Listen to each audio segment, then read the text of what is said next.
What if I told you that one man, completely surrounded by thousands of enemies, turned the tide of a war without lifting a single finger? Stay tuned to uncover this unbelievable story. Imagine standing face to face with an unstoppable army, certain that all hope is lost, until something happens that no one could explain. What did Elisha see that changed everything? And how did it bring an army to its knees without a single weapon raised? But here's the twist: this wasn't just a miraculous escape. It led to an even greater challenge, one that tested the faith and unity of an entire nation. What happened next will leave you stunned. Set in ancient Israel, a land teetering on the brink of war, this story isn't just about survival, it's about faith, unseen forces, and the power of mercy. Even today, its message rings true, offering hope and inspiration when we need it most. It was a time of shadows, a time when the people of Israel lived under the constant weight of fear. The sun would rise each morning, casting light over the hills, but that light brought no comfort. It only revealed the looming threat on the horizon, the kingdom of Aram. Ruthless, powerful, relentless. Aram was no ordinary enemy. Its army was vast, its soldiers battle-hardened, and its strategies unmatched. Town after town had fallen to their might, their banners flying high over lands drenched in blood. Entire villages had been burned to the ground, their people scattered or enslaved. Aram was a kingdom of conquest, and its king was a man of unquenchable ambition. He had one goal: to expand his empire until no one could challenge him. And now, his eyes were fixed on Israel. For Israel, the threat wasn't just military, it was existential. They were God's chosen people, yet they were small, vulnerable, and seemingly outmatched. Their armies paled in comparison to the hordes of Aram, their weapons no match for the polished steel of their enemies. The people of Israel prayed, day and night, for deliverance, clinging to their faith like a lifeline. But faith alone couldn't erase the fear that gripped their hearts. The tension was palpable. Stories of Aram's brutality spread like wildfire, carried by travelers and refugees who had seen the devastation firsthand. "They are unstoppable," they whispered.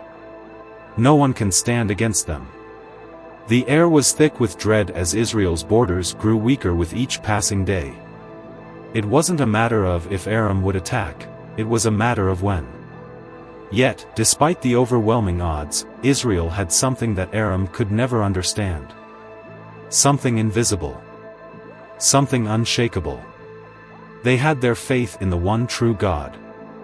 And more than that, they had a prophet, a man who carried God's voice, who walked in his power.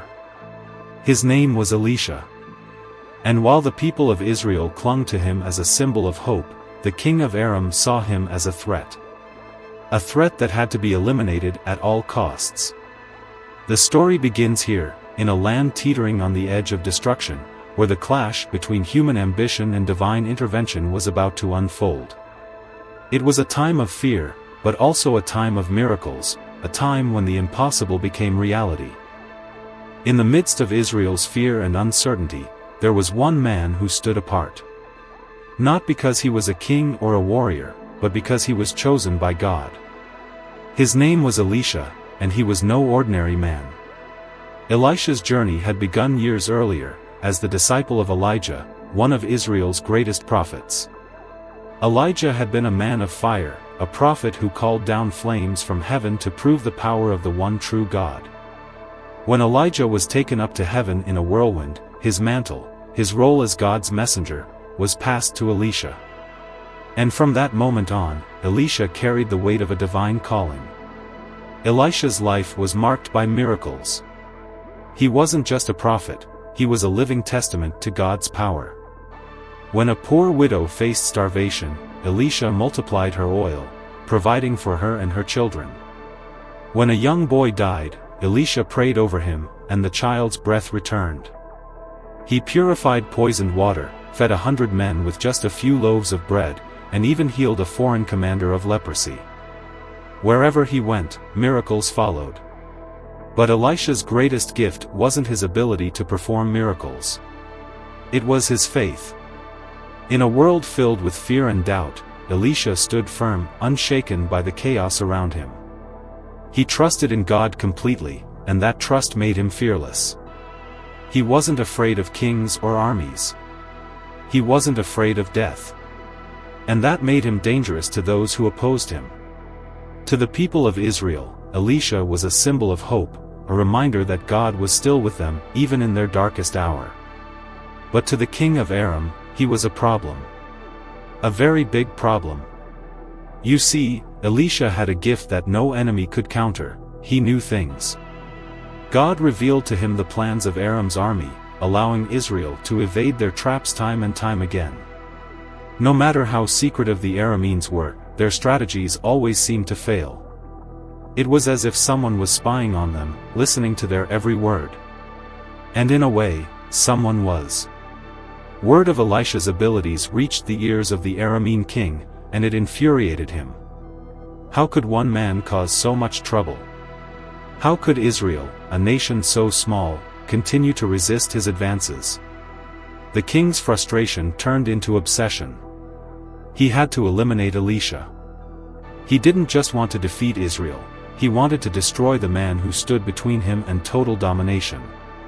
But Elisha was no ordinary target.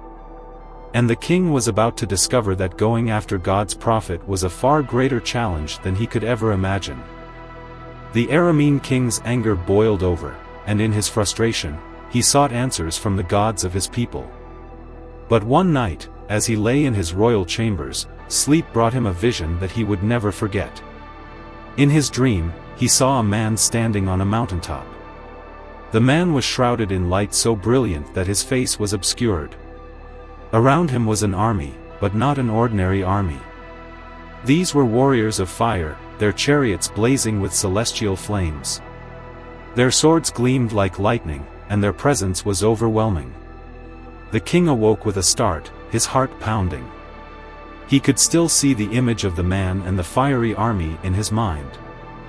Who was he? What did the dream mean? As the king recounted his vision to his advisors, their whispers carried one name, Elisha. The king's fear turned to fury. If this dream was a warning, then the solution was clear. Elisha had to be stopped. Immediately. The king ordered his generals to prepare. He didn't care how many soldiers it took. He would hunt down this prophet and end his influence once and for all. But the king was about to discover that his dream was more than just a vision. It was a glimpse of the power he was up against. In the grand throne room of the Aramean palace, tension hung thick in the air. The king of Aram, a man known for his cunning and ruthlessness, stood before his council of generals, his face twisted with frustration. The room, usually filled with the sound of strategy discussions and battle plans, was now silent except for the king's heavy breathing. He had reached the end of his patience. How? He growled, his voice echoing off the stone walls. How does this keep happening? We outnumber them 10-1. We have superior weapons, seasoned soldiers, and flawless strategies. Yet every time we move, every time we strike, they are ready for us. Explain this to me. His gaze swept across the room, daring anyone to speak. But no one did. The generals, men hardened by years of battle, avoided his eyes, their silence betraying their unease. Finally, one man stepped forward, his voice cautious, as though afraid his words might ignite the king's fury. "Your Majesty," he began, choosing his words carefully, "it is said that the Israelites have a prophet, a man named Elisha. They believe he has the ability to hear things, to know things. Some say he even hears the words you speak in your most private moments." The king's expression darkened further. "A prophet?" He spat, his tone dripping with disdain. "You expect me to believe that a mere man, a prophet, can outwit the might of Aram? This is nonsense. Superstitious drivel." But even as he dismissed the idea, doubt crept into his mind. He thought back to the uncanny precision of Israel's defenses, the way they seemed to anticipate his every move. Could there be truth to these whispers? The general, emboldened by the king's momentary hesitation, pressed on. It is not just superstition, Your Majesty. Elisha has performed miracles. He has healed the sick, fed the hungry, even raised the dead. The Israelites believe he speaks with the voice of their God. And it seems, Your Majesty, that their God is listening. The room fell silent again, the weight of the words settling over the gathered men. The king's eyes narrowed, his hands clenching into fists. If what this general said was true, then this prophet wasn't just a nuisance, he was a threat. And threats had to be eliminated. Enough, the king said, his voice low and venomous. I don't care who this Elisha thinks he is or what his God can do. No man, no matter how powerful, can stand against the might of Aram. If he is the one interfering with my plans, then we will deal with him. Gather the armies. Every soldier, every horse, every chariot. Leave nothing behind. We march on Israel. The generals exchanged uneasy glances. Sending the entire army to capture one man? It seemed excessive, even reckless. But they knew better than to question the king. Orders were orders. And so, the preparations began. Soldiers were called from every corner of the kingdom. Weapons were polished, horses were saddled, and the drums of war began to beat. The king had set his sights on Elisha, and he would stop at nothing to see the prophet brought before him, alive or dead. Little did the king know, he was walking into a battle far beyond his understanding, a battle not of men and armies, but of faith and divine power. While the king's army mobilized, he sent ahead a single man, a spy, trained in the art of deception and assassination. This was no ordinary soldier. He was a shadow, a man who could blend into any crowd, slip into any city, and vanish without a trace. His mission was simple: find Elisha and eliminate him before he could warn the Israelites of the coming attack. The spy moved under the cover of darkness, his footsteps silent on the dusty roads. He had no need for maps or directions. Whispers in the marketplaces, hushed conversations in taverns, these were his guides. And soon, those whispers led him to a name, Dothan. A small, unassuming town nestled among the hills. That was where Elisha was said to be. The journey to Dothan was uneventful, the spy slipping through Israel's defenses unnoticed. By the time he reached the town, the sun had set, and the streets were quiet. The townsfolk, unaware of the danger lurking among them, had retired to their homes, their lamps casting faint glows through shuttered windows. The spy moved like a ghost, his eyes scanning every corner, every shadow. Finally, he found what he was looking for, a modest house on the edge of town, its single lamp flickering softly in the darkness. He approached the house cautiously, his hand resting on the hilt of his dagger. The night was still, the only sound the soft rustle of leaves in the breeze. But as he reached the door, something changed. The air grew heavy, thick with an unseen presence. The spy hesitated, his instinct screaming at him to turn back. And then it happened.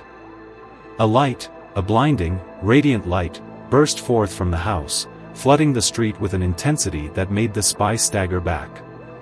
It wasn't the warm glow of a lamp or the cold light of the moon. It was something else. Something alive. The spy shielded his eyes, but the light seemed to pierce through his hands, filling his vision with brilliance. He tried to move forward, but it was as if an invisible wall had risen before him, an impenetrable barrier that no mortal could cross. Panic set in. He turned to flee, but the light followed him, chasing him through the streets. His breath came in ragged gasps as he stumbled over the uneven ground, his dagger forgotten in his desperation. By the time he reached the edge of town, he was trembling, his mind racing with questions he couldn't answer. What was that light? What had he just encountered? The spy returned to the king empty-handed, his confidence shattered. When he reported what had happened, his voice was barely a whisper. It wasn't natural, he said, his hands trembling. It wasn't human. It was something else. The king's fury only deepened. If stealth couldn't defeat this prophet, then he would unleash the full might of his army. One way or another, Elisha would fall. The Aramean army's march was relentless. From the horizon, the sheer scale of the advancing force was enough to strike fear into the bravest hearts. Rows upon rows of soldiers, their spears gleaming in the sunlight, their shields clanking in unison. The sound of marching boots created a deep, rhythmic thrum that seemed to reverberate through the ground itself. Villagers along the army's path had fled for their lives, leaving behind abandoned homes and smoldering fields. The trail of devastation was clear. This was an army on a mission, and nothing would stand in its way. As the soldiers drew closer to Dothan, the tension within the town reached a breaking point. People scrambled to gather their belongings, unsure of whether to run or stay and face their fate. Children cried as their parents whispered desperate prayers to the God of Israel. Doors were barricaded with furniture, windows were boarded up with whatever scraps of wood could be found. Yet no amount of preparation seemed enough to quell the growing fear. The townspeople knew the truth: they were no match for the might of Aram. The young servant of Elisha stood at the edge of the town, his heart pounding as he saw the dust cloud rising in the distance. The Aramean army was close, too close. He could hear the faint sound of drums, a war song that sent shivers down his spine. Panic surged through him as he turned and ran toward Elisha's modest home, his footsteps echoing in the empty streets. Bursting through the door, he gasped for breath, his words tumbling out in a frantic rush. "Master!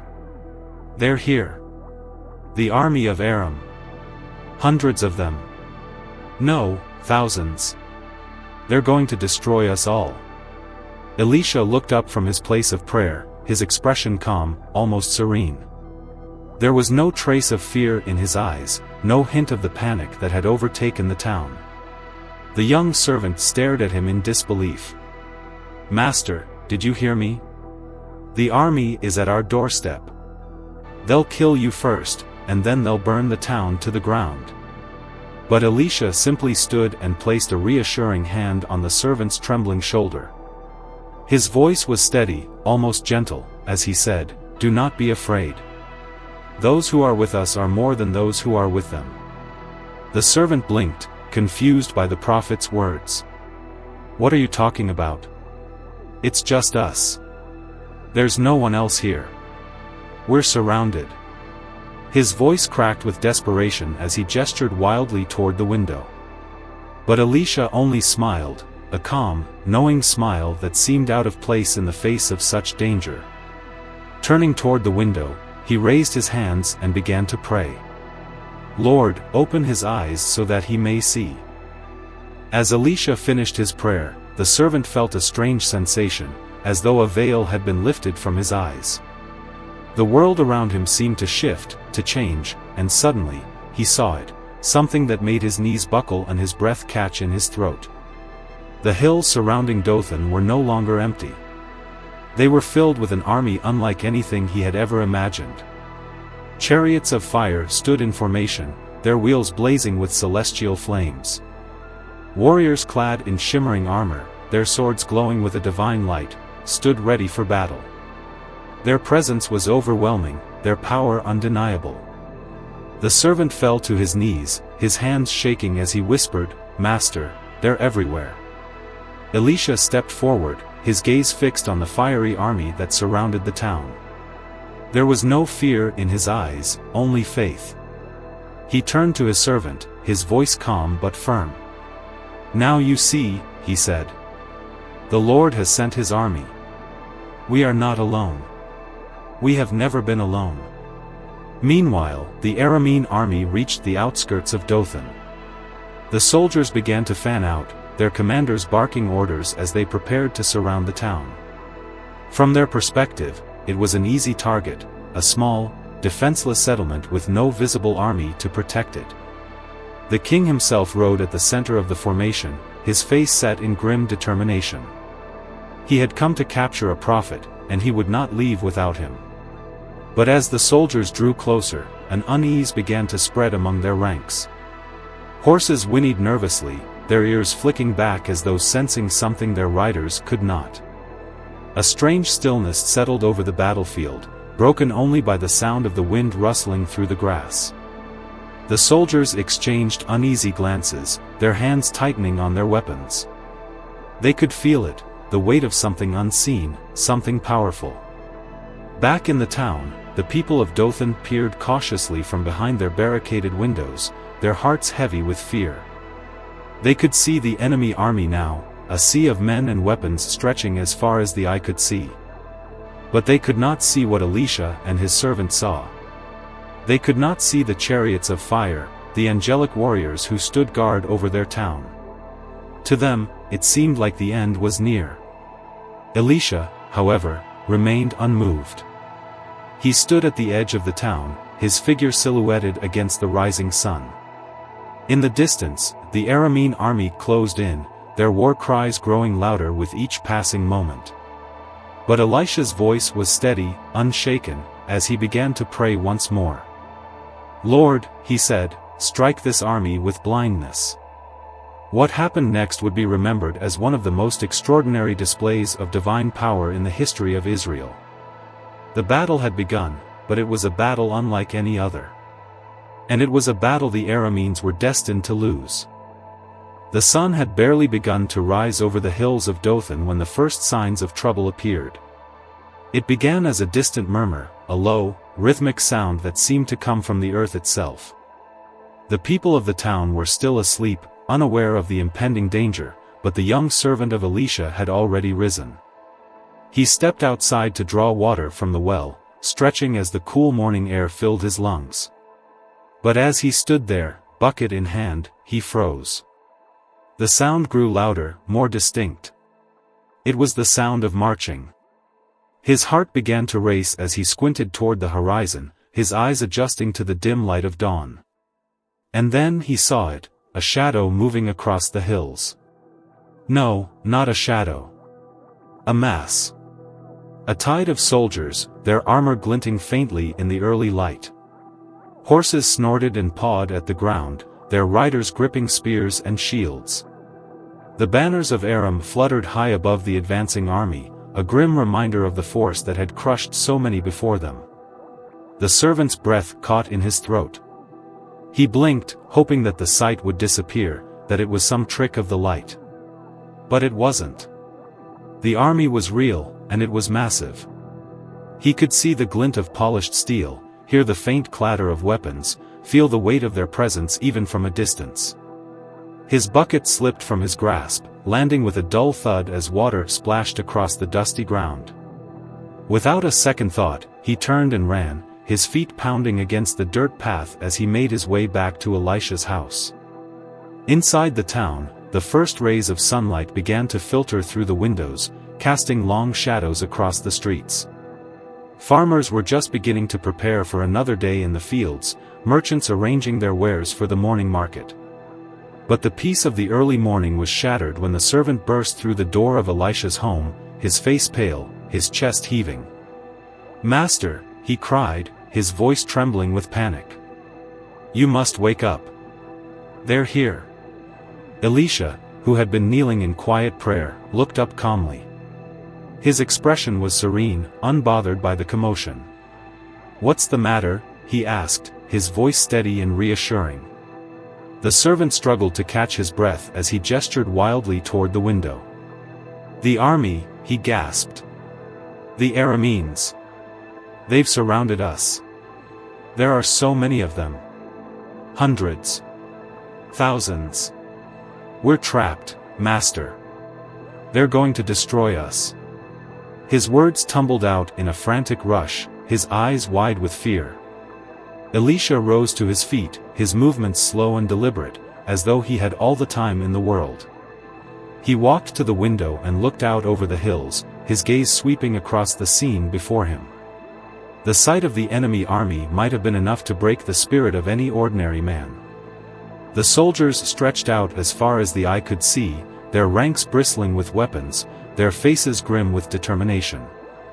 But Elisha's expression didn't change. He showed no fear, no doubt. Instead, he turned back to his servant with a small, knowing smile. "Don't be afraid," he said gently, placing a hand on the young man's shoulder. His voice was calm, almost soothing, as though he were comforting a child who had woken from a bad dream. "Those who are with us are more than those who are with them." The servant stared at him, his brow furrowed in confusion. "What are you talking about, master?" he asked, his voice shaky. "It's just us. There's no one else here. Look out there. The hills are covered with soldiers. We're outnumbered. Outmatched. How can you say we have more than they do?" His panic grew with every word, his voice rising as the weight of the situation pressed down on him. But Elisha didn't answer. Instead, he turned back to the window, his gaze fixed on the horizon. The golden light of dawn was now spilling across the hills, illuminating the enemy army in all its terrible glory. Yet Elisha remained calm, his faith unshaken. The servant could hardly believe it. How could his master stand there so calmly in the face of such overwhelming odds? What did he see that the servant didn't? What did he know? Outside, the army of Aram continued to assemble, their movements precise and methodical. Commanders barked orders, their voices carrying across the still morning air. Soldiers tightened their grips on their weapons, their faces grim with determination. The town of Dothan was small, defenseless. To the Arameans, it was an easy target. And at its center was the prophet they had come to capture, the man who had so often thwarted their plans, who had become the focus of the king's wrath. This time, there would be no escape. Or so they thought. As the minutes ticked by, the people of Dothan began to stir. The first screams of alarm rang out as more townsfolk caught sight of the enemy army. Doors were slammed shut, windows were barred, and families huddled together in fear. The streets, which had moments ago been filled with the quiet bustle of morning activity, were now eerily silent, save for the distant sound of marching boots and clattering armor. The entire town seemed to hold its breath, waiting for the inevitable clash. Inside his home, Elisha remained a beacon of calm. His servant, however, was a different story. The young man paced back and forth, wringing his hands, his mind racing with worst-case scenarios. "Master," he said again, his voice trembling. "What are we going to do? There's no way out. We're surrounded. They'll take you. They'll kill you. They'll destroy everything." But Elisha simply shook his head, his small smile never wavering. "Do not be afraid," he repeated. "Trust me. Everything will be fine." The servant wanted to believe him. He wanted to share in his master's unshakable faith. But as the sound of the approaching army grew louder, as the reality of the situation pressed down on him, he found it impossible to hold on to hope. In his mind, they were already defeated. Elisha stood at the window, his calm eyes fixed on the hills that surrounded the small town of Dothan.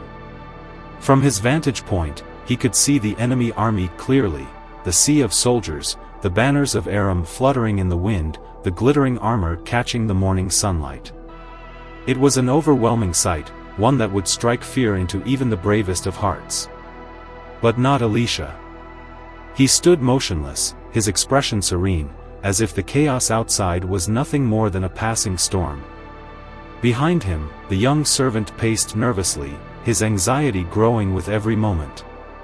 He couldn't understand how his master could remain so composed in the face of such overwhelming danger. "Master," he said, his voice trembling, "please, we have to do something. We can't just stand here. There's no way out. They've surrounded us on every side. They're going to take you, and they'll kill us all." His words came in a frantic rush, his panic spilling over as he wrung his hands and cast desperate glances toward the door, as if expecting the soldiers to burst in at any moment. Elisha turned to him, his gaze steady and reassuring. "Don't be afraid," he said softly, his voice carrying a calm authority that seemed to cut through the servant's panic. "Those who are with us are more than those who are with them." His words were simple, yet they carried a weight that the servant couldn't understand. The young man froze, staring at his master in disbelief. "What are you talking about?" he demanded. "Master, there's no one here but us. It's just the two of us against an entire army." The servant's voice cracked with desperation as he gestured wildly toward the window. "Look outside. The hills are covered with soldiers. Their numbers are endless. And you're telling me not to be afraid? How can you say that? How can you believe that we're not alone when there's no one here but us?" His words hung in the air, heavy with fear and disbelief. He couldn't see what Elisha saw. He couldn't feel the quiet confidence that radiated from the prophet like a steady flame. Elisha smiled, a small, knowing smile that seemed almost out of place in such a dire situation. He reached out and placed a hand on the servant's shoulder, his touch firm but comforting. "Come," he said, guiding the young man to the window. "Let me show you something." Together, they stood at the edge of the room, their eyes fixed on the horizon where the enemy army loomed like a dark storm. Elisha closed his eyes and lifted his hands, his voice steady as he began to pray. "Lord," he said, his tone filled with quiet reverence, "open his eyes so that he may see." The servant felt a strange sensation as the words left Elisha's lips, as though the air around him had shifted. It was subtle at first, a faint tingling that spread from his chest to his fingertips. And then, in an instant, the world around him changed. The hills that had been filled with enemy soldiers just moments ago were now alive with a different kind of army, an army of fire. He gasped, his eyes widening as he took in the sight before him. Chariots of fire blazed across the landscape, their wheels glowing with an unearthly light. Angelic warriors stood in perfect formation, their armor shimmering like molten gold, their swords blazing with divine flames. The air was thick with their presence, a power so overwhelming that it made the servant's knees buckle. He clutched the windowsill for support, his heart racing as he whispered, "Master, what is this? Who are they?" Elisha's smile widened, his eyes shining with faith. "They are the armies of the Lord," he said simply. "They have been here all along, watching over us, protecting us. You see, my young friend, we are never alone. Not when God is with us." His words carried a quiet confidence that seemed to fill the room, dispelling the fear that had gripped the servant just moments ago. The young man stared at the fiery chariots, his fear slowly melting away as awe and wonder took its place. For the first time, he understood what Elisha had been trying to tell him. The enemy army, as vast and powerful as it seemed, was nothing compared to the forces that surrounded them. He could see it now, the divine protection that had been with them all along, unseen but unwavering. He turned to Elisha, his voice trembling with newfound faith. "Master, I'm sorry. I didn't understand before. But now I see." Elisha nodded, his expression calm and resolute. "Faith, my friend," he said, his voice gentle but firm. "It is the key to seeing what cannot be seen, to trusting in what cannot be touched. Remember this moment, for it is a reminder that God's power is greater than anything the world can throw at us." The servant nodded, his fear replaced by a quiet determination. He stood taller now, his gaze steady as he looked out at the hills, no longer afraid of what lay ahead. Outside, the Aramean army continued to prepare for their assault, their movements precise and methodical. But they couldn't see what the servant now saw. They couldn't feel the presence of the divine army that stood ready to defend Elisha and the town of Dothan. The enemy soldiers believed they had already won, that their numbers and strength would guarantee their victory. They had no idea that they were about to face a power far beyond their comprehension. Inside the house, Elisha turned back to his prayers, his faith unshaken, his trust in God absolute. The battle was coming, but it was not a battle that would be won with swords or spears. It was a battle of faith, and Elisha knew without a shadow of a doubt who would emerge victorious. As the young servant stood by the window, his newfound sense of awe and wonder at the fiery angelic army began to settle. The blazing chariots of fire and the angelic warriors filled him with a courage he had never known. For the first time, the overwhelming fear that had gripped him earlier seemed distant, as if it had been nothing more than a shadow easily dispelled by light. But just as hope began to take root in his heart, the atmosphere shifted. It began as a faint whisper, a distant rustling carried by the morning breeze. The servant furrowed his brow, leaning forward to listen. The sound was barely audible at first, blending with the natural hum of the world waking up. But it grew louder, more distinct. It was no longer the gentle whisper of wind but a low, ominous rumble. The sound of something massive, something unstoppable, moving closer with every passing moment. Elisha remained at his place of prayer, unshaken by the growing noise. But the servant's sense of unease began to rise once more. He peered out the window, his gaze scanning the horizon. What he saw made his heart sink all over again. A dark cloud was forming in the distance, swirling and shifting as it climbed higher and higher into the sky. At first, he thought it was smoke, perhaps the Arameans were burning something.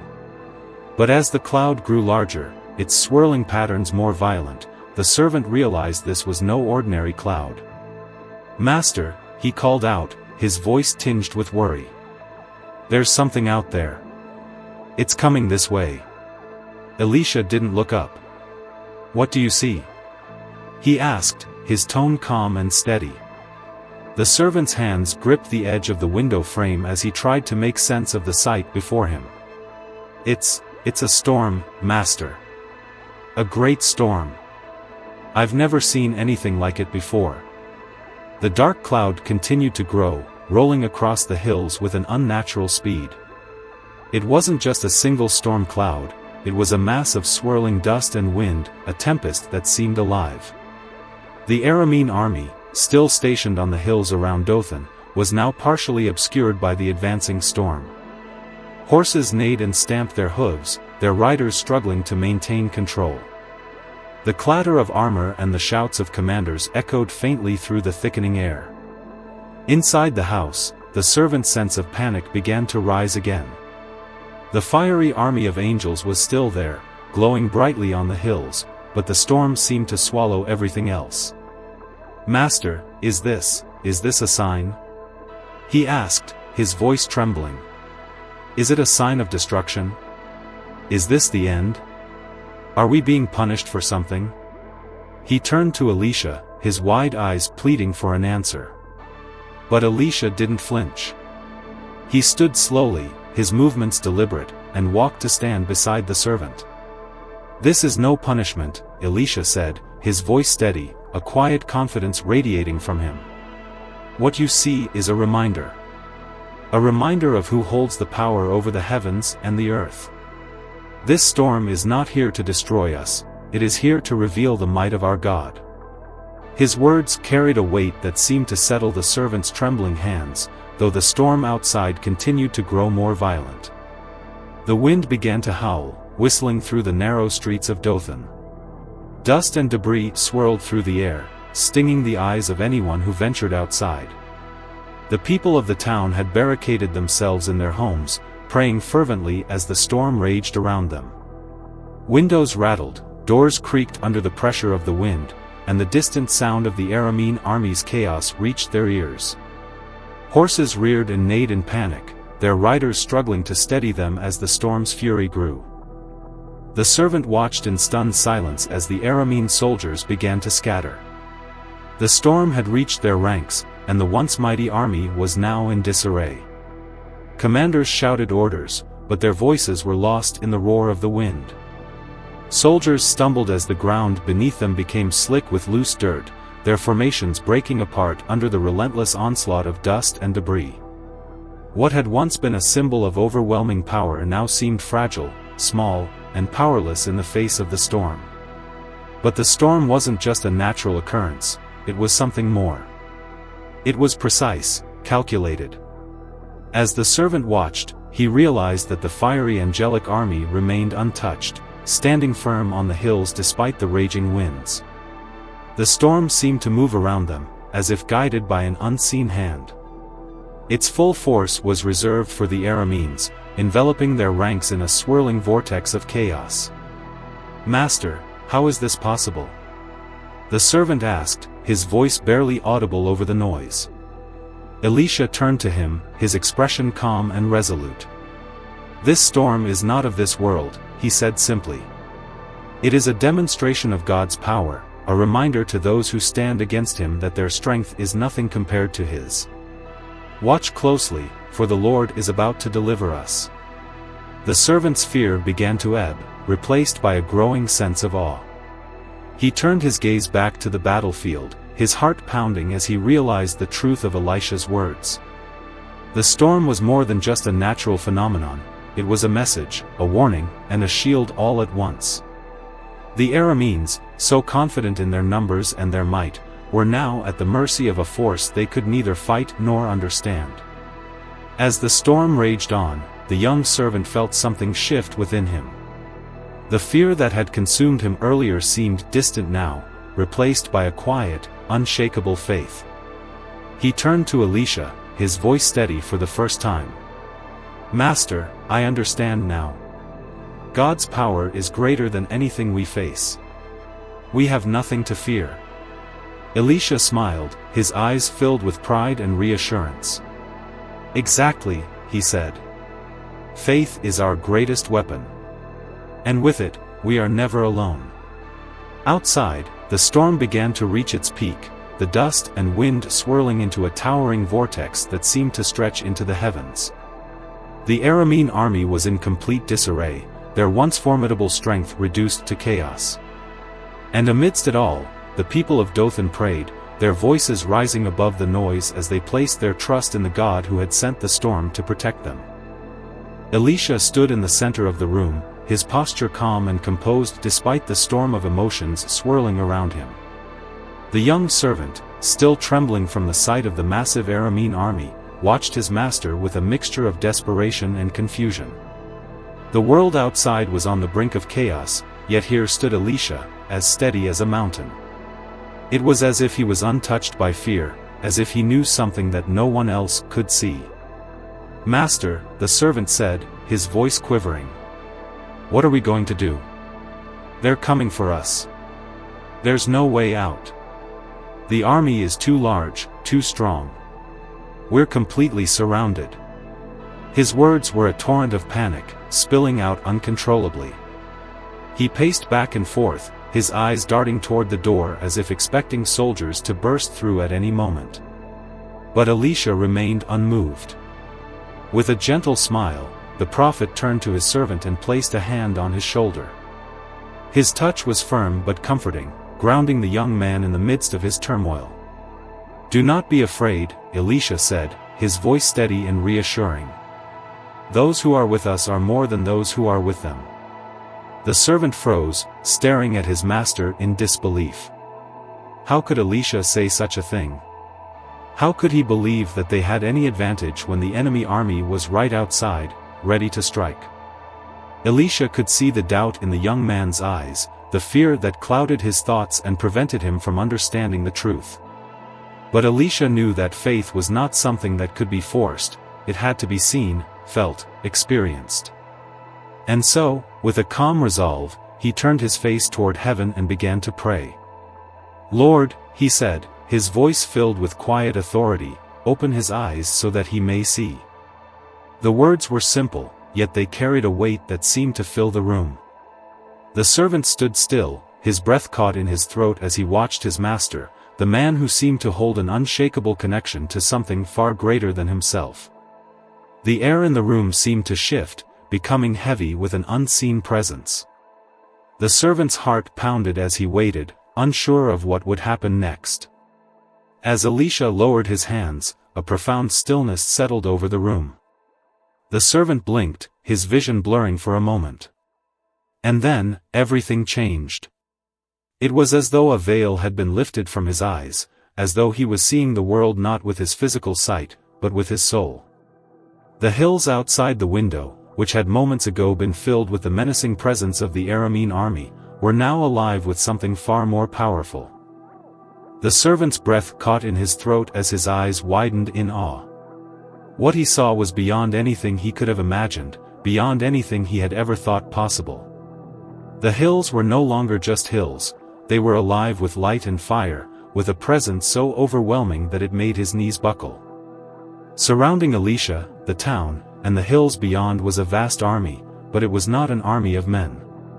It was an army of angels. They stood tall and radiant, their forms shimmering with an otherworldly brilliance. Each one was clad in armor that seemed to glow like molten gold, their swords blazing with a fire that burned brighter than the sun.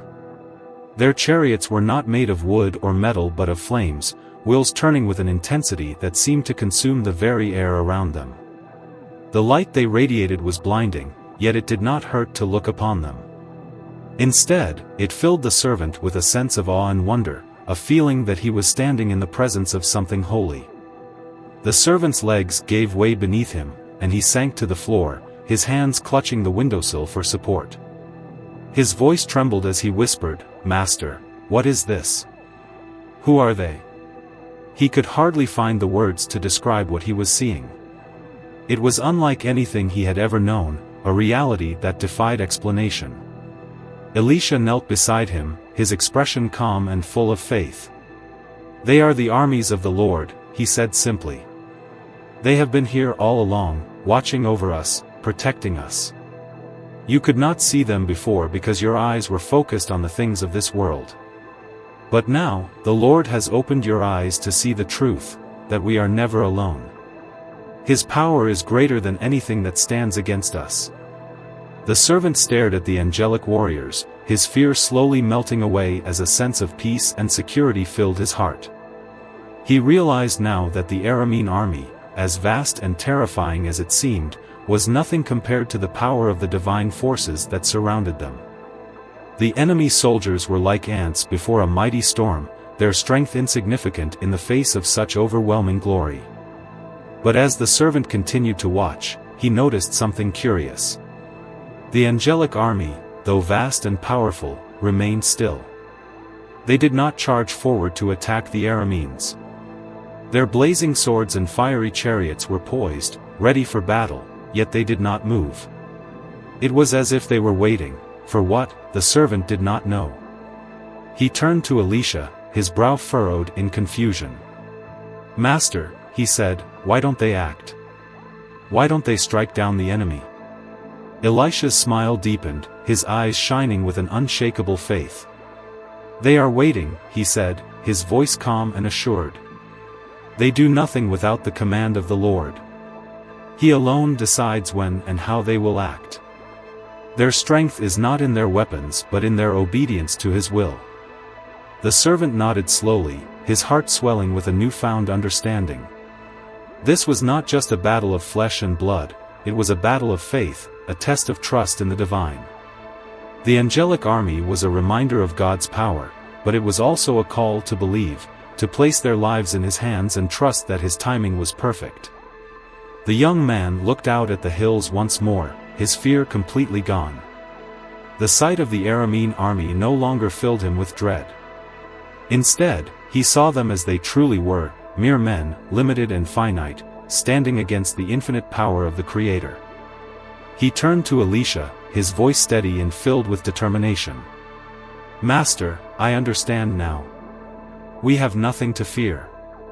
God is with us, and His will is greater than anything the enemy can do." Elisha nodded, his expression one of quiet pride. "Exactly," he said. "Faith is the key. And with faith, we are never truly alone." Together, they stood at the window, watching as the angelic army continued to stand guard, their fiery presence a testament to the power and glory of God. The battle was far from over, but the servant knew now that the outcome was already decided. The Lord was with them, and that was all they needed. The storm had begun to settle, the dust hanging low over the hills like a thick veil. But as the winds died down, the Aramean army began to regroup. Their commanders barked orders, their voices cutting through the stillness as soldiers hurried to reform their ranks. Despite the chaos caused by the storm, the Arameans' resolve remained unbroken.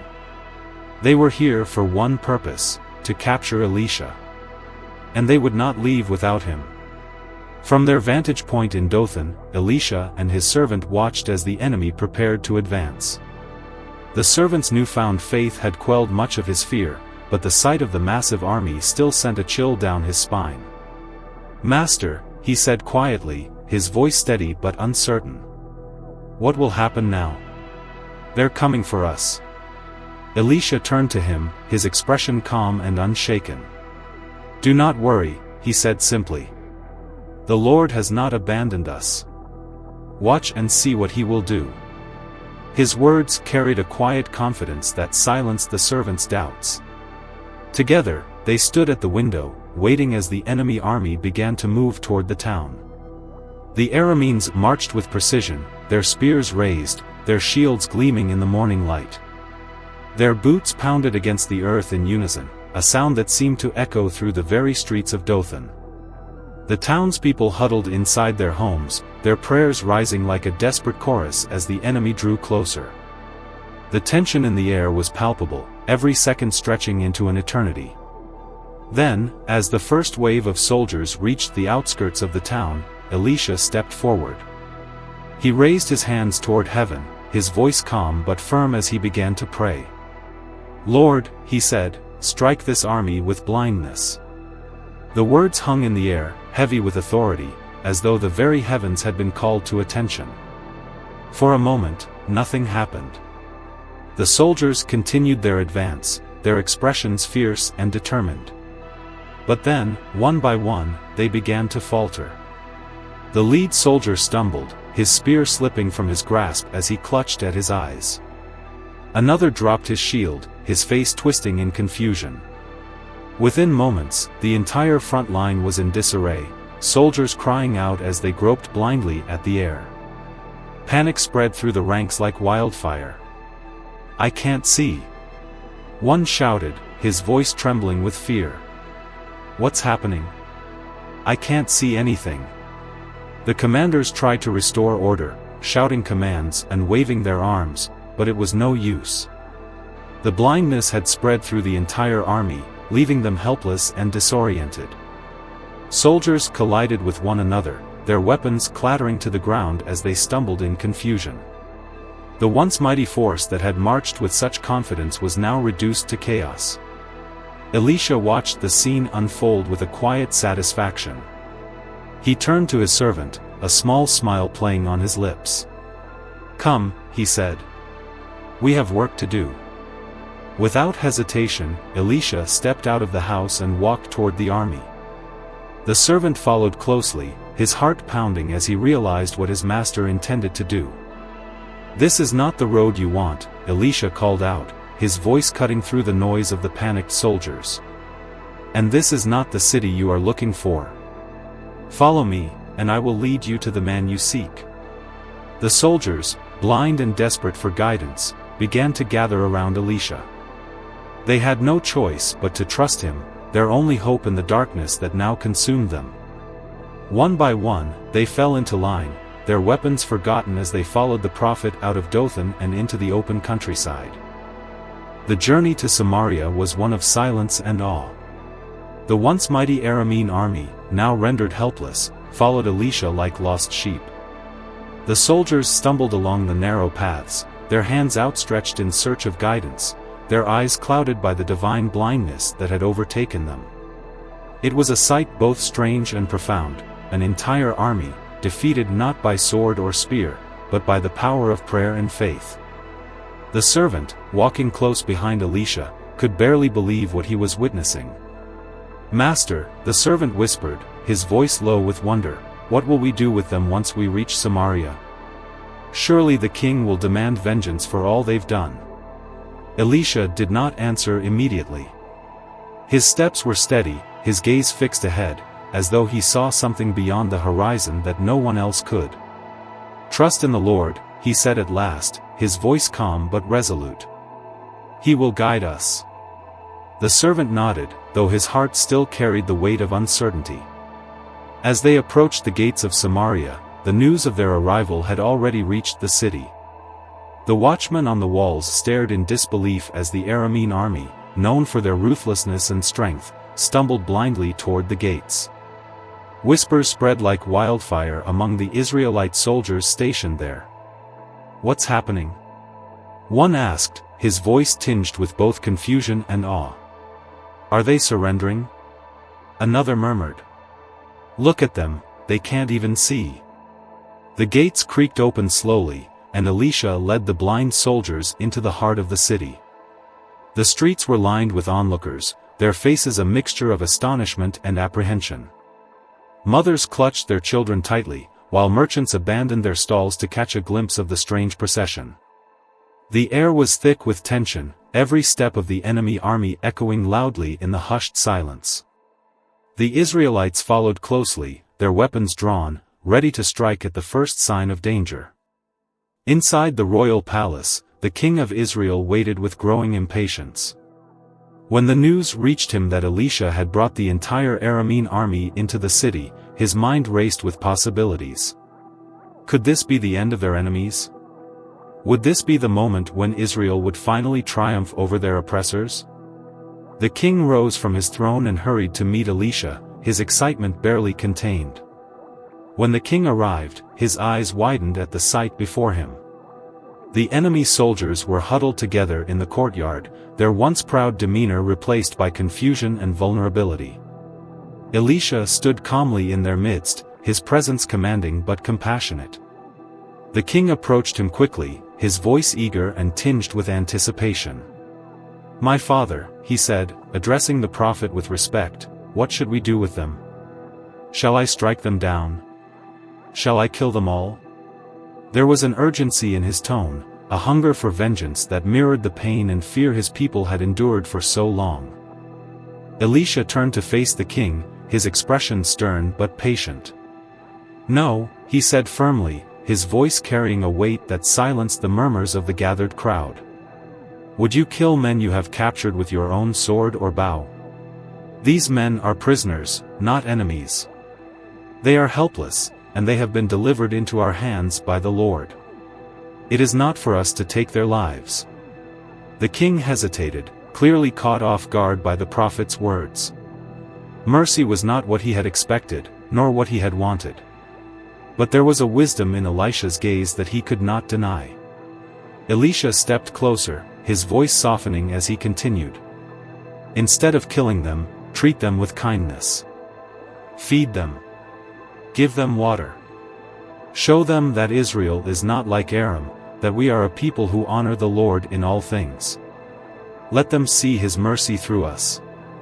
The king frowned, his brow furrowed in thought.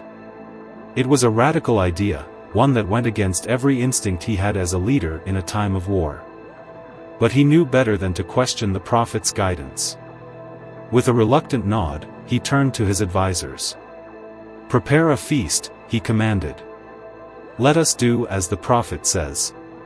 What followed was a scene that no one in Samaria would ever forget. Tables were brought into the courtyard and laden with food and drink. The Aramean soldiers, still blind and disoriented, were seated at the tables and served by their captors. There was no malice in the gestures of the Israelites, no mockery in their actions, only kindness, as if they were hosting honored guests rather than enemy soldiers. The soldiers ate in silence, their confusion slowly giving way to gratitude as they realized the mercy that had been shown to them.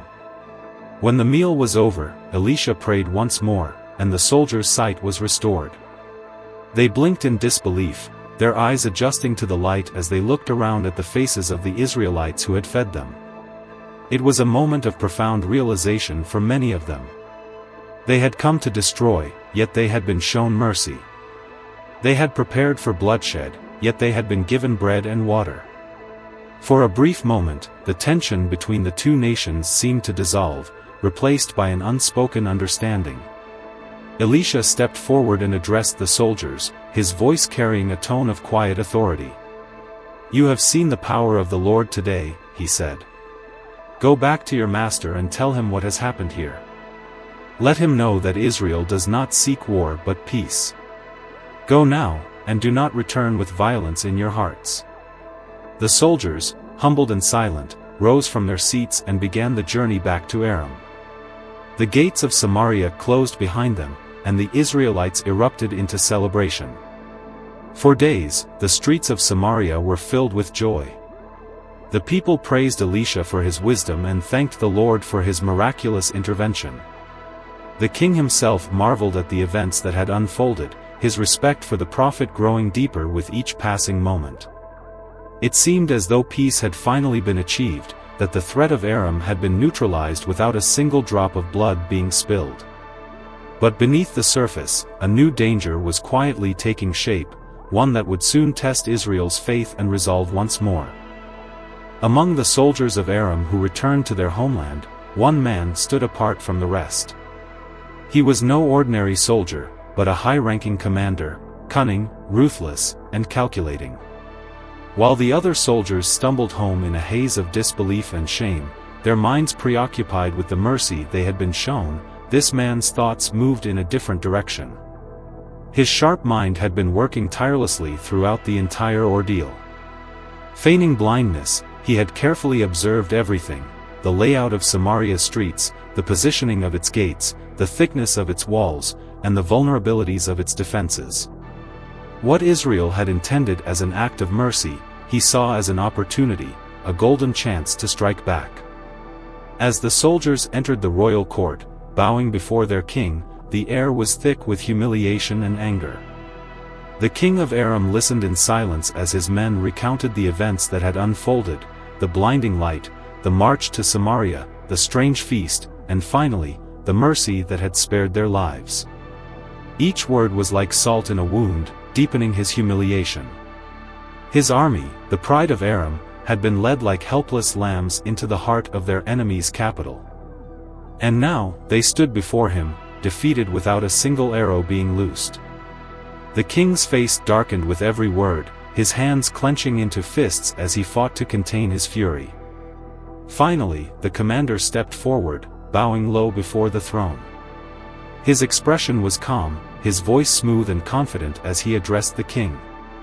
"Your Majesty," he began, his tone measured but deliberate. "Though today's events may seem like a humiliation, they have given us something far more valuable than mere victory. I have seen Samaria with my own eyes. I have walked its streets, observed its defenses, and studied its layout. Your Majesty, their walls are weaker than they appear. Their gates, though imposing, are vulnerable. Their soldiers are ill-prepared for a full-scale attack. And their trust in their God, it blinds them to the realities of war." The other soldiers murmured in agreement, their spirits lifting slightly at the commander's bold words.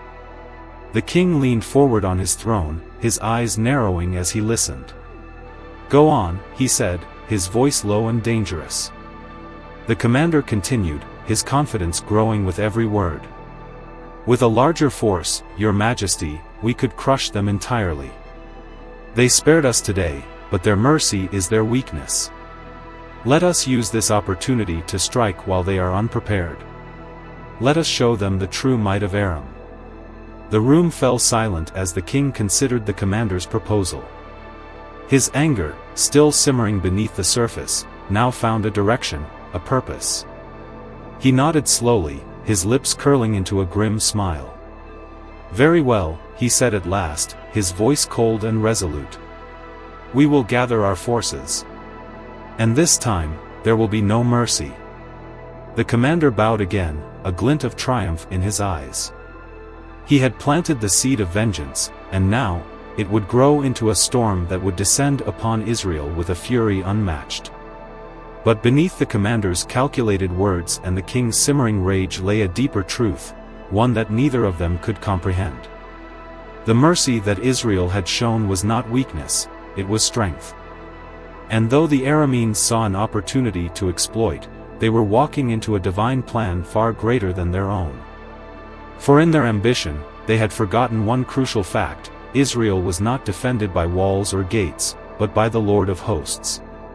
And the battle that was coming would not be fought on their terms, but his. As the Aramean court buzzed with preparations for the next assault, the commander quietly slipped away, his mind already working on the details of the attack. He retraced every step he had taken in Samaria, every observation he had made. He could see it clearly in his mind, the points of weakness, the paths to victory. He would lead the assault himself, and this time, there would be no feast, no mercy, no retreat. Samaria would fall, and Israel's faith in their God would crumble beneath the weight of Aram's power. Or so he thought. As the days turned into weeks, the people of Samaria began to settle back into their routines. The fear and tension that had gripped the city during the Aramean invasion seemed like a distant memory. Markets bustled with activity, children played in the streets, and the air was filled with a sense of cautious hope. But beneath the surface, a dark undercurrent was stirring, one that threatened to unravel the fragile peace that had been restored. In a shadowy corner of the city, a group of men gathered in secret. Their faces were obscured by the flickering light of a single oil lamp, their voices low and conspiratorial. These were men of Israel, but their loyalty to their nation and their God had been corrupted by greed and ambition. They had been approached by emissaries from Aram, who promised them wealth and power in exchange for one simple act: betrayal. "The gates of Samaria are strong," one of the men murmured, his voice barely audible. "But even the strongest gates can be opened from within." His companions nodded in agreement, their expressions grim. They had seen the might of the Aramean army firsthand, and they knew that Israel could not withstand another full-scale assault. "If we align ourselves with Aram," another man added, "we'll be on the winning side. When they take the city, they'll reward us for our loyalty." Their words dripped with self-interest, their thoughts consumed by personal gain rather than the well-being of their people. But not all were so easily swayed. Among the conspirators was a young man named Micah, whose heart was heavy with doubt. He had joined the group out of desperation, lured by promises of wealth to provide for his struggling family. But as he listened to their plans, a deep unease began to grow within him. He thought of Elisha, the prophet who had saved them from the Aramean army. He thought of the mercy that had been shown to their enemies, the divine power that had protected their city. And he wondered, could he truly betray his people, knowing what he did about the God who watched over them? That night, as the conspirators finalized their plans, Micah slipped away. The weight of his decision bore down on him as he made his way through the darkened streets of Samaria. His steps were hesitant, his mind racing with fear and uncertainty. Finally, he arrived at Elisha's home. The prophet was kneeling in prayer, his face illuminated by the soft glow of a lamp. He looked up as Micah entered, his gaze steady and knowing. "What troubles you, my son?" Elisha asked, his voice calm and gentle. Micah hesitated, his words caught in his throat. But as he looked into the prophet's eyes, he felt a surge of courage. "There are men," he said, his voice trembling. "Men who plan to betray the city. They're going to open the gates for the Arameans." Elisha listened in silence, his expression grave but composed. When Micah finished speaking, the prophet rose to his feet. "You have done the right thing by coming to me," he said. "The Lord sees all things, and he will not let this betrayal go unanswered. Stay here, and do not fear. God's hand is upon this city, and he will deliver us once more." As the night deepened, the conspirators made their move. Under the cover of darkness, they crept to the gates of Samaria, their hearts pounding with anticipation. The Aramean army, larger and more fearsome than before, waited just beyond the city walls, their weapons glinting in the moonlight. With trembling hands, the traitors began to unbolt the gates, their breaths quick and shallow. They could feel the weight of their actions, but the promise of power and wealth spurred them on. And then, just as the gates began to creak open, everything changed. The night was still, the air heavy with anticipation. The conspirators crouched by the gates, their breaths shallow and quick. Beyond the walls, the Aramean army stood poised for the signal, their ranks bristling with weapons and their eyes gleaming with the hunger for conquest. The faint moonlight illuminated the scene, casting long shadows that danced across the stone walls of Samaria. It seemed as though nothing could stop what was about to happen. With trembling hands, one of the conspirators slid the final bolt from the gate. The creaking sound of the heavy wooden door echoed through the silence, and for a moment, time itself seemed to pause. Then, the gate swung open, revealing the waiting army. The Aramean soldiers surged forward, their footsteps a thunderous roar as they charged into the city. Victory seemed assured, their strength overwhelming and their confidence unshaken. But just as the first wave of soldiers crossed the threshold, a strange and terrible phenomenon swept through their ranks. It began as a faint hum, a low vibration that seemed to rise from the ground itself. The soldiers hesitated, their steps faltering as they exchanged uneasy glances. Then, without warning, the hum erupted into a deafening roar, and the air was filled with an intense heat.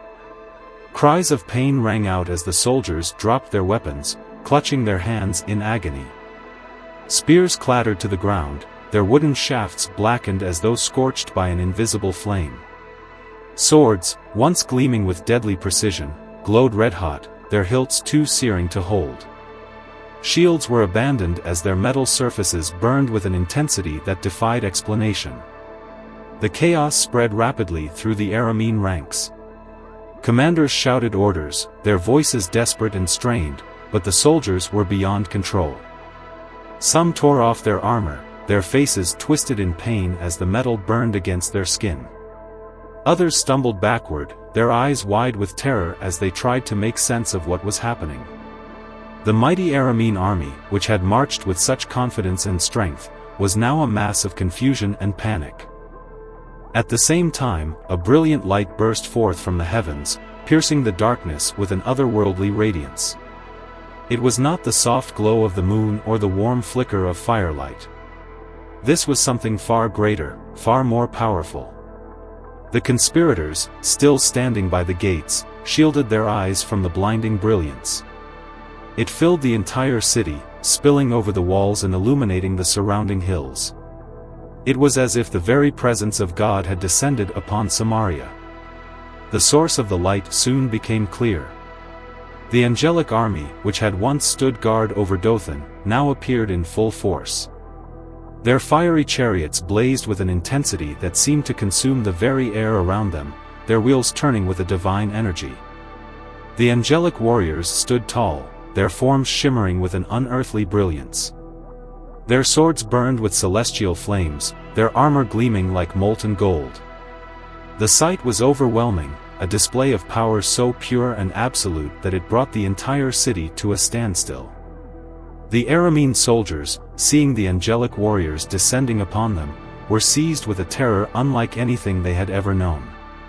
Their battle cries turned to screams of fear as they abandoned their positions, their weapons, and their pride. Some fled blindly into the night, their footsteps echoing through the empty streets. Others dropped to their knees, their faces buried in their hands as they begged for mercy. The light followed them, casting long, flickering shadows as they disappeared into the wilderness, their once formidable army reduced to chaos. Inside the city, the people of Samaria watched in awe, their fear giving way to a profound sense of wonder. Mothers held their children close, their eyes wide with disbelief as they beheld the divine spectacle. The elders murmured prayers of gratitude, their voices trembling with emotion. The once bustling streets fell silent, save for the sound of the fleeing enemy and the radiant hum of the angelic presence. At the center of it all stood Elisha, his hands raised in prayer, his face radiant with the light of the Lord's glory. His servant stood beside him, his heart filled with awe as he witnessed the miraculous intervention. "The Lord has delivered us once again," Elisha said, his voice steady and filled with gratitude. "His power is unmatched, and his protection is unfailing.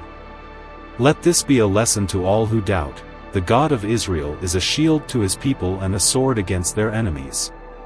As the last of the Aramean soldiers disappeared into the wilderness, the light began to fade. The fiery chariots and angelic warriors slowly vanished, their task complete. The city of Samaria, once on the brink of destruction, now stood unharmed, a testament to the power and mercy of the Almighty. The people of Israel gathered in the streets, their voices rising in a chorus of praise and thanksgiving. They knew that they had witnessed something extraordinary, something that would be remembered for generations to come. But even as the city rejoiced, Elisha's expression remained thoughtful. He turned to his servant, his voice quiet but firm. "The Lord has delivered us today," he said, "but we must remain vigilant. The enemy may have been driven away, but the true battle is not over. We must guard not only our city but also our hearts, for the greatest threats often come from within." His words carried a weight that lingered in the air, a reminder that the victory they had witnessed was not just a triumph of strength, but a call to faith and vigilance. As dawn broke over the city of Samaria, a heavy silence hung over the streets. The conspirators, men who had betrayed their own people, were marched into the central courtyard under heavy guard. Their hands were bound with rough cords, their faces pale and drawn as they shuffled forward. A crowd had gathered to witness their fate. Mothers held their children close, elders leaned on their staffs, and soldiers stood at attention, their faces grim with quiet anger. Whispers rippled through the crowd, growing louder with each passing moment. "Is it true?" One voice called out. "Did they really betray us?" Another voice answered, trembling with indignation. "They opened the gates to the Arameans. They would have handed us over if not for the Lord's intervention." The murmurs turned to shouts, and soon the air was filled with anger and disbelief. The people of Samaria, who had survived the Aramean invasion by the grace of God, now faced the bitter truth: their greatest danger had not come from the enemy outside, but from the traitors within. At the center of the courtyard stood Elisha, his presence commanding yet calm. He watched the conspirators closely, his gaze steady and piercing. These men, who had sought to profit from their treachery, now stood exposed and powerless. One of the elders stepped forward, his voice firm as he addressed the crowd. "These men," he declared, gesturing toward the prisoners, "sought to betray their own people. They conspired with our enemies, opening the gates of our city to those who would have destroyed us. For their greed and ambition, they put every man, woman, and child in Samaria at risk." The crowd erupted in anger, their voices rising in a chorus of condemnation. Some demanded swift punishment, their words laced with fury. "Death to the traitors!" One man shouted, shaking his fist in the air. Others called for justice, their tones heavy with disappointment and sorrow. "How could they do this?" a woman cried, clutching her child tightly. "After everything we've been through, how could they betray us?" Elisha raised his hand, and the noise of the crowd gradually subsided. His voice, calm but resolute, carried across the courtyard. "My brothers and sisters," he began, "listen to me. These men sought to undermine the protection of the Lord, but their plans have failed. It was not by our strength or wisdom that the city was saved, but by the hand of God. Let this be a lesson to us all: Israel is not defended by walls or gates, but by the faith of its people and the power of the Almighty." His words carried a weight that seemed to settle over the crowd, quieting their anger and filling them with a sense of solemn reflection. Elisha turned to the conspirators, his gaze unwavering. "As for you," he said, his voice stern but not unkind, "you have betrayed your people, your nation, and your God. You sought to divide us, to bring destruction upon those who trusted you. Your actions cannot be excused, and your punishment must serve as a warning to others." The conspirators lowered their heads, unable to meet his eyes. They knew that there was no defense for what they had done. The elders of the city conferred briefly before announcing the sentence. "You will be exiled from Israel," one of them declared. "Your names will be erased from our records, and you will carry the mark of your betrayal for the rest of your days. Let all who see you know what becomes of those who turn against their own people." The conspirators were led away, their faces pale with shame and regret. As they passed through the crowd, the people parted to let them through, their eyes filled with a mixture of anger and sorrow. No one raised a hand against them, but the weight of their disgrace was punishment enough. As the crowd began to disperse, Elisha remained in the courtyard, his expression thoughtful. One of the elders approached him, his voice low. "Do you think this will be enough to prevent future betrayals?" he asked. Elisha turned to him, his gaze steady. "It is not enough to punish betrayal," he said. "We must also guard our hearts and our faith. The enemy does not only attack with swords and spears. They seek to sow division, to turn us against one another. But as long as we remain united in faith, no weapon formed against us shall prosper." The elder nodded, his face thoughtful as he considered the prophet's words. The people of Samaria had been spared, but the events of the night had revealed a deeper truth: the greatest threats often came not from without, but from within. And while the city's walls and gates could be repaired, the bonds of trust and faith among its people would require vigilance and devotion to rebuild. That night, as the stars glittered above the city, the people of Samaria knelt in prayer. They thanked the Lord for his protection and asked for his guidance in the days to come. And as they prayed, a sense of peace settled over the city, a peace born not of complacency, but of a renewed commitment to stand together, united in faith and purpose. The victory over the Aramean army had filled the streets of Samaria with celebration. Families rejoiced in their homes, merchants returned to their shops, and the air was alive with the sound of thanksgiving prayers to the Lord. But as the day gave way to evening, the mood began to shift. A stillness fell over the city, a quiet so profound that it felt unnatural. The air grew heavy, and a strange tension seemed to hang over the people like an unspoken warning. Then, just as the last rays of sunlight disappeared behind the hills, the earth beneath Samaria began to tremble. At first, it was a faint vibration, subtle enough that many dismissed it as nothing more than a passing disturbance. But within moments, the trembling intensified. The vibrations rippled through the ground, shaking the cobblestone streets and causing wooden beams to creak and groan under the strain. Cups rattled on tables, and windows shuddered in their frames. The people paused in their celebrations, their laughter fading into murmurs of confusion and unease. What was that? A merchant whispered, clutching the edge of his stall as the ground beneath him seemed to shift again. Nearby, a group of children stopped their play, their wide eyes darting nervously toward the adults for reassurance. But no one had answers. The trembling continued, growing stronger with each passing second. Stones cracked and crumbled, and the once firm foundation of the city felt as though it was coming apart. Panic began to spread like wildfire. People rushed out of their homes, their faces pale with fear as they clung to their loved ones.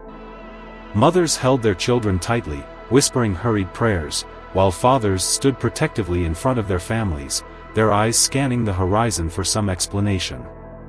"Is it another attack?" Someone shouted, their voice tinged with desperation. "Is it the Arameans again?" Another cried. But the enemy had already fled, and the true source of the trembling remained unseen. As the quaking grew more violent, the streets of Samaria erupted into chaos. Walls groaned under the strain, cracks snaking through the stone as if the city itself was splitting apart. A marketplace awning collapsed, sending goods spilling onto the ground. The people screamed, their voices rising in a deafening chorus of terror. "The city is falling." Someone shouted. "We're doomed." Another cried, their words echoing the fear that gripped every heart. Amidst the chaos, a solitary figure stood unmoved. Elisha, the prophet of the Lord, stepped onto the steps of the central courtyard, his robes billowing in the sudden gusts of wind that swept through the city. His face was calm, his eyes steady as they scanned the frightened crowd. Despite the trembling earth and the rising panic, he radiated an unshakable peace, a quiet strength that drew the attention of those around him. Slowly, the people began to turn toward him, their cries fading into uneasy silence as they looked to the prophet for answers. Elisha raised his hands, his voice cutting through the noise like a blade. "Do not be afraid." He called out, his words strong and commanding. This is not a punishment from the Lord. This is a sign, a reminder of His power and His protection." The people hesitated, their fear momentarily overshadowed by the authority in His voice. Slowly, they began to gather around Him, their trembling hands clasped together in hope as they waited for Him to explain. Elisha's gaze swept over the crowd, his expression firm yet compassionate. "The Lord has delivered us today," he said, his voice steady despite the quaking earth beneath his feet. "He has shown His power over our enemies, not by our might, but by His. And now, He reminds us of His greatness, that we may never forget who it is that watches over us. This earthquake is not a curse, it is a declaration. A declaration that the God of Israel is greater than any king, any army, or any power on this earth." As the prophet spoke, the trembling began to subside, though the air still hummed with a quiet energy, as if the earth itself was holding its breath. The people listened intently, their fear slowly giving way to awe as Elisha's words sank into their hearts. They looked around at the city, the cracked walls, the fallen stones, and began to see not destruction, but transformation. It was as though the very foundation of their lives had been shaken, not to destroy them, but to remind them of their dependence on the Lord. The final tremors echoed through the hills, and then, all was still. A profound silence fell over the city, broken only by the sound of quiet sobs and whispered prayers. Slowly, the people knelt where they stood, their heads bowed in reverence. Elisha joined them, his voice calm and reverent as he led them in a prayer of thanksgiving. "Lord," he said, his hands raised toward the heavens, "we thank You for Your mercy, for Your protection, and for the reminder of Your power. May we never forget that You are our shield, our refuge, and our strength in times of trouble." As the prayer ended, a sense of peace settled over the city. The people rose to their feet, their faces illuminated by a renewed sense of purpose and faith. They knew that they had witnessed something extraordinary, something that would be remembered for generations. This was not just an earthquake, it was a divine message, a call to recommit themselves to the God who had delivered them from their enemies and protected them in their darkest hour. Elisha turned to the elders of the city, his expression thoughtful. "Let this be a reminder to us all," he said, his voice filled with quiet authority. "The Lord's protection is not something we can take for granted. It is a gift, given not because of who we are, but because of who He is. And it is a call, to remain faithful, to walk in His ways, and to honor Him in all that we do." The elders nodded solemnly, their hearts heavy with the weight of His words. They understood now that the true strength of Israel did not lie in its walls or its armies, but in its faith and unity under the Lord's guidance. As the people dispersed to assess the damage and begin the work of rebuilding, a sense of determination filled the air. They knew that the cracks in their city and their hearts could be mended, not by their own strength, but by their faith in the God who had delivered them. And as the sun rose higher in the sky, casting its warm light over the shaken city, the people of Samaria resolved to stand firm in their faith, knowing that no force on earth could shake the foundation of those who trust in the Lord. When the prayers were finished, Elisha rose to his feet and addressed the crowd once more. His voice, though gentle, carried a weight that seemed to press upon the hearts of everyone who heard it. "My brothers and sisters," he began, "today we have seen the might of the Lord, not only in the defeat of our enemies but in the shaking of the very earth beneath our feet. But do not mistake this display of power as merely a victory over our foes. It is something far greater, a message, a call, and a warning." The people listened intently, their eyes fixed on the prophet. "The Lord has protected us," Elisha continued, "but His protection is not unconditional. It is not given to us because of who we are, but because of who He is. And it is not simply a shield against our enemies, but a call to be faithful, to walk in His ways, and to honor Him in all that we do." His words resonated deeply, the weight of their meaning settling over the crowd like a heavy mantle. Elisha's gaze swept over the gathered Israelites, his expression serious but filled with compassion. "This earthquake," he said, gesturing to the cracked streets and crumbling walls, "is a reminder that we are not invincible. Our walls can fall, our gates can be breached, and our strength can fail. But the Lord is eternal. His power is unshakable. And as long as we remain faithful to Him, no force on earth can destroy us. The prophet paused, letting his words sink in before continuing. But let us not forget the lesson of this day. The greatest danger to Israel is not the armies of Aram or the might of foreign kings. It is the danger within, our own hearts, our own disobedience, and our own tendency to forget the God who has delivered us time and time again. Let this day be a turning point, a moment when we recommit ourselves to the Lord, not out of fear, but out of love and gratitude for His mercy. Tears welled in the eyes of many as they listened to Elisha's words. They thought of the betrayal from within, the cracks in their unity that had nearly cost them everything. They thought of the mercy that had been shown to them, both in their deliverance from the Arameans and in the restraint of the earthquake that had spared their lives. And they realized that this was not just a call to faith, it was a call to action, to rebuild not only their city but their relationship with God. Elisha concluded with a powerful declaration. Let us rebuild what has been shaken, stronger and more united than before. Let us cast out the seeds of division and plant the seeds of faith. For the Lord has shown us His power, and He has also shown us His mercy. May we never take it for granted. The crowd erupted into applause, their voices rising in agreement as they pledged to renew their covenant with the Lord. As the people dispersed to begin the work of rebuilding, a sense of purpose filled the air. The cracks in the walls and the rubble in the streets no longer seemed like signs of destruction, but symbols of renewal. And as the sun rose higher in the sky, casting its light over the city, the people of Samaria knew that they were not alone. Their God was with them, and His hand would guide them as they moved forward in faith and unity.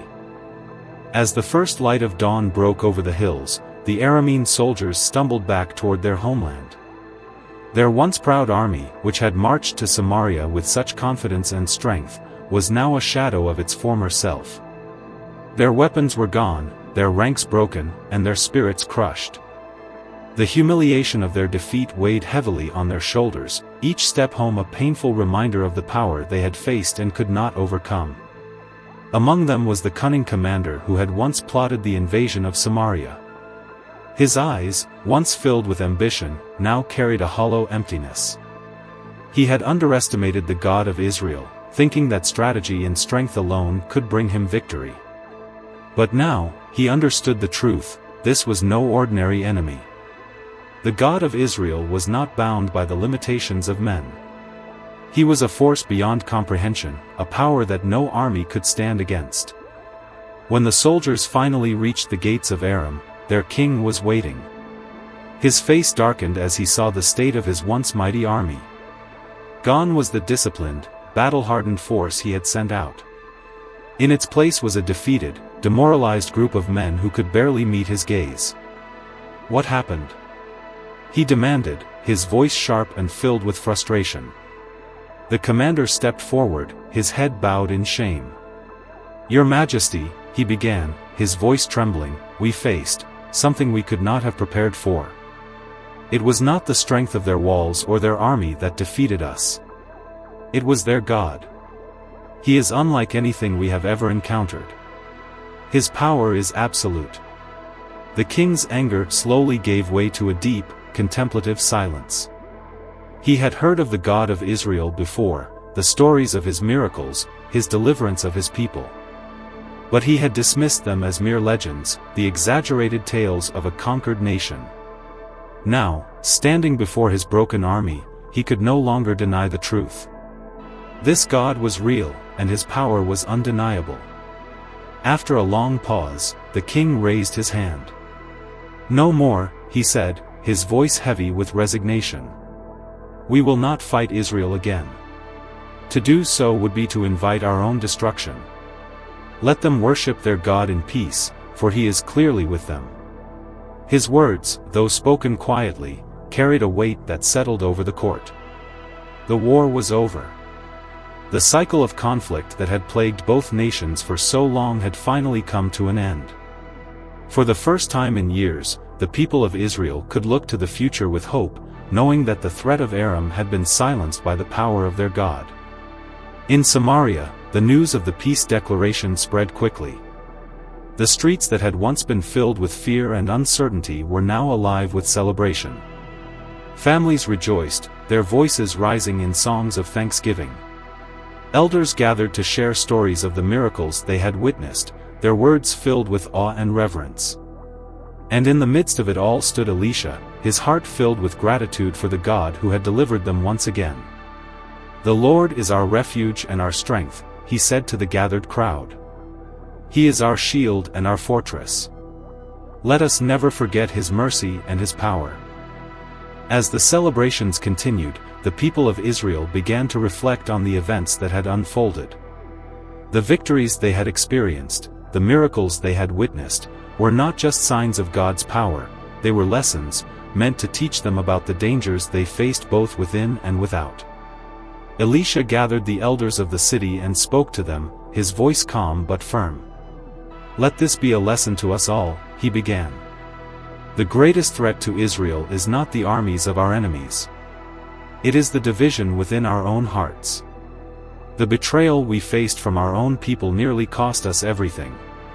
We must remain vigilant, not only against the threats outside our walls, but against the seeds of discord that can grow within."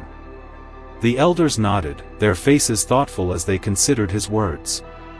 They had seen firsthand the consequences of disunity and betrayal, and they knew that rebuilding trust within their community would be just as important as rebuilding the walls of their city. They resolved to work together, to strengthen the bonds of faith and unity that held their people together. "The Lord has shown us mercy," one elder said quietly. "Let us honor Him by standing united, as one people under His protection." Meanwhile, in the land of Aram, the defeated soldiers carried their own lessons home. The mercy they had been shown by the Israelites, the feast prepared for them, the decision to spare their lives, left a deep impression on many of them. They had come to Samaria expecting bloodshed, but instead, they had been met with kindness and forgiveness. It was a concept that many of them struggled to understand, but it planted a seed of change in their hearts. For the first time, they began to see that strength was not only found in weapons and armies, but in acts of compassion and mercy. Even the Aramean king, who had long been consumed by his ambition and pride, began to see things differently. As he sat in his throne room, listening to the reports of his soldiers, he found himself reflecting on the God of Israel. This God, who had shown both power and mercy, was unlike any deity he had ever known. Perhaps, he thought to himself, there is more to this God than we have understood. Perhaps His ways are not like ours. Though he did not fully comprehend it, a spark of humility began to take root in his heart, a small but significant shift that would shape his decisions in the years to come. For both Israel and Aram, the events of the past days left an indelible mark. The people of Israel learned that their greatest strength lay not in their walls or their weapons, but in their faith and unity. They understood that betrayal from within could be far more dangerous than any external threat, and they resolved to guard their hearts and their community with renewed vigilance. The Arameans, on the other hand, came to see that true power was not found in conquest, but in mercy. And though they returned to their land defeated, they carried with them a newfound respect for the God of Israel and the people who worshipped Him. In the end, the conflict between the two nations was not resolved through bloodshed, but through the miraculous intervention of the Lord and the lessons He imparted to both sides. Peace was restored, not just in the absence of war, but in the presence of understanding, humility, and faith. And as the people of Samaria knelt in prayer, their voices rising in a chorus of thanksgiving, they knew that they were not just celebrating the end of a war, they were celebrating the beginning of a new chapter, one filled with hope, unity, and the unwavering presence of their God. The story of Elisha and the siege of Samaria begins with what appears to be an insurmountable threat. The Aramean army, vast and powerful, surrounds the city, leaving no apparent way of escape. Panic takes hold of the people, and even Elisha's servant succumbs to despair. But amidst the fear and uncertainty, Elisha stands firm in his faith. He does not waver, even for a moment, because he knows that the God of Israel is greater than any army, any weapon, or any earthly power. Through his faith, Elisha shows us the importance of trusting in God, especially in the most desperate of circumstances. When his servant cries out in fear, Elisha does not respond with logic or strategy but with a prayer, "Lord, open his eyes so that he may see." And when the servant's spiritual eyes are opened, he beholds the reality of God's protection, a vast army of angels, their fiery chariots encircling the city. This moment serves as a powerful reminder that faith allows us to see beyond the immediate dangers and into the divine reality of God's presence and power. It teaches us that, even when we cannot see a way out, God is already at work, paving the path to victory. One of the most striking aspects of this story is the realization that God's protection is often unseen. The angelic army that surrounded Samaria had been present all along, but it was invisible to human eyes until Elisha prayed for it to be revealed. This unseen protection is a testament to the constant presence of God in the lives of his people. He is always there, even when we cannot perceive him, guarding us against dangers both seen and unseen. This truth is a source of immense comfort and hope. It reminds us that, no matter how isolated or vulnerable we may feel, we are never truly alone. God's protection is not limited by the constraints of the physical world. It is a divine shield that cannot be penetrated by the weapons of our enemies.